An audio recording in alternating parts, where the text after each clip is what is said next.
Hi guys, it's been a minute since we last posted a video on YouTube. However, today we'll be looking at travel tips. I have 5 tips and Ida has 5 tips.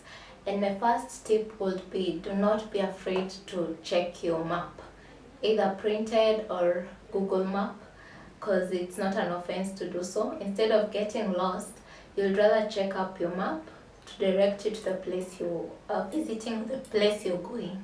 Yes, and the other point is do not be flexible and be patient. You know, when you travel, a lot of things can happen, so don't sweat the small stuff.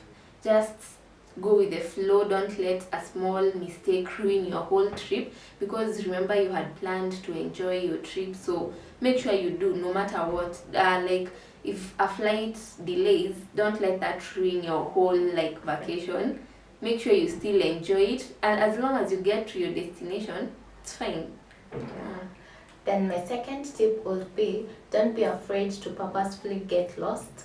By that I mean, when you get lost, take advantage of it. You'll be shocked at the beautiful places you'll find when you're lost, or the nice stores you'll get when you're lost, or a nice restaurant you'll get to eat from when you're lost. So just take it positively. It's not the end of the world, and plus you have your Google Maps, so you can always find your way back, or you can always ask someone for directions. Yes. Yeah. The other point is don't keep all your money and credit cards in one place. So you know, when you're traveling and you're tempted to keep all your money in a purse that is in your hand luggage, then if that get lost, you'll lose a lot. So put you can portion your money, so you have some that you can use when you're traveling, then some for another day. Just make sure they're not in one place, so that even when one you misplace one, you'll still have backup and your trip will not be ruined. Yes, my third point would be always book your flights at least 3 months or 4 months. It's advisable because it's always cheaper, number one, and number two, you'll get better time durations, and also if there's a layover, you can be in a position to choose between a shorter one other than taking a long layover. Yeah, and that would also help one to save, and also give you an assurance that your flight is safe. And in most cases, when you book your flight like a few days or maybe a week before travel, the chances are that the fare will shoot up. Yeah. So it's always advisable to book your flights at least 3 or 4 months earlier. True. My other point is make a list. So you know, the way when you're going for a trip, you have so many things that you want to do during that trip. Sometimes you may forget some of the things that you really wanted to do, so it's advisable to make a list so that you know what when you do something, you'll check it off the list, so it will be so much easier for you, and it will make the planning also much easier. Yeah, then my fourth tip would be get vaccinated on time. Yes. Like for instance, the yellow fever vaccination, you're supposed to get it at least 10 days before travel, because it has some very uncomfortable side effects.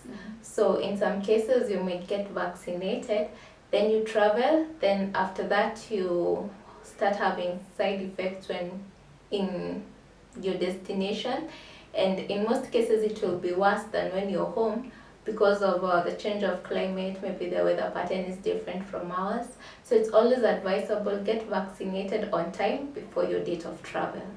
Yeah. Then the other thing is take photos. So you know, this is what will help you to, when you go for a trip, memories are the ones that will help you to keep remembering where you had gone, what you did. So make sure you carry a camera. If you don't have a camera, your phone can also do, and make sure you take a lot of photos for memory's sake. Yeah, and my last tip would be do not overplan your trip.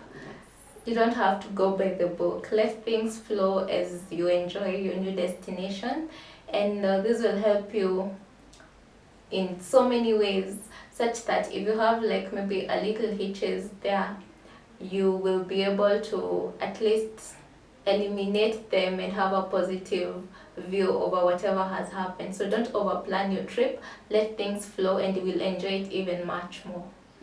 Yeah. And my last tip is have a travel journal. So most times when you travel, you will most times you'll forget. Apart from taking pictures, having a travel journal will also help you. Number one, you can write the destinations that you, or have a bucket list of all the places that you want to visit, all the activities that you want to do. Then you will keep crossing them as you do them. Then a travel journal will also help you, because you will because like some trips you took long ago, you'll be able to go back, read exactly like the details of what you did, and also it will help you even like with the memories, telling stories. A travel journal is really important. And I think that is it. So I hope you enjoy this channel, and I hope you've gotten something. And yes, so make sure you like this video, subscribe to our channel, and if you have any more tips, you can also add on the comment section below. Yeah, so hopefully we'll try to do this as oftenly as possible. Yeah. So stay tuned for more much better stuff from us. Yes. Bye. Bye.